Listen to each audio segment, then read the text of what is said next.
Planck exercise. এটা আমাদের পেটের মাসলটাকে স্ট্রং করতে ভীষণভাবে হেল্প করে।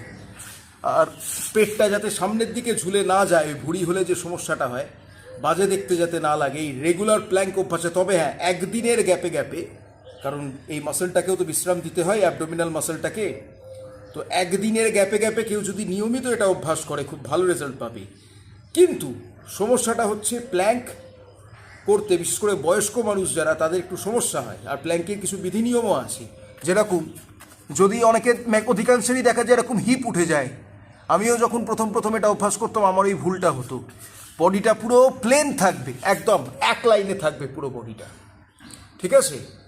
আর হাতটাকে যদি আমি এরমভাবে জুড়ে করি তাহলে পেটে অতটা প্রেশার আসবে না। যদি হাতটাকে এরমভাবে গ্যাপ রেখে করি তাহলে পেটের মধ্যে অ্যাবডোমিনাল প্রেশারটা বেশি থাকবে। প্ল্যাঙ্ক করার একটা অল্টারনেটিভ প্রসেস, মানে যারা প্রথম শিখছে বা বয়স্ক মানুষ যারা, তারা যখন এটা অভ্যাস করবে তার একটা অল্টারনেটিভ পদ্ধতি বলে দিচ্ছি। কিচ্ছু না, খুব সহজ। আমি এই যে পজিশানে আছি, আমি হাঁটুটাকে হালকা নামিয়ে দিলাম, দিয়ে আমি এইভাবে প্ল্যাঙ্কটা করছি। যেরকম পুশ আপের একটা অল্টারনেটিভ প্রসেস হচ্ছে পুশ আপের নি সাপোর্ট।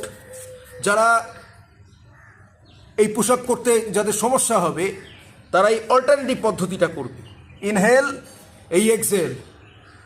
আর এই প্ল্যাঙ্কের ক্ষেত্রেও হচ্ছে তাই।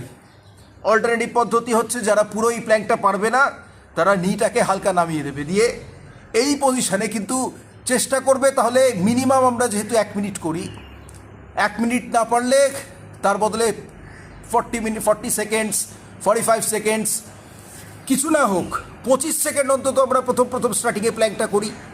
সেখান থেকে নিয়মিত অভ্যাসের মাধ্যমে আস্তে আস্তে জিনিসটাকে বাড়াই। সবটাই নির্ভর করছে আমাদের নিয়মিত অভ্যাসের উপর। আমরা যত অভ্যাস করব তত আমরা পারফেক্ট হব। সুতরাং ব্যায়ামটা আমাদেরকে করতে চেষ্টা করতে হবে। সব কিছুরই অল্টারনেটিভ পদ্ধতি আছে।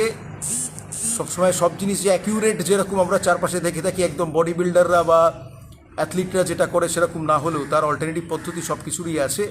শুধু ভালো টিচারের কাছে গিয়ে সেটা আমাদেরকে শিখে নিতে হবে। রোজ করলে যোগ, আর হবে না রোগ।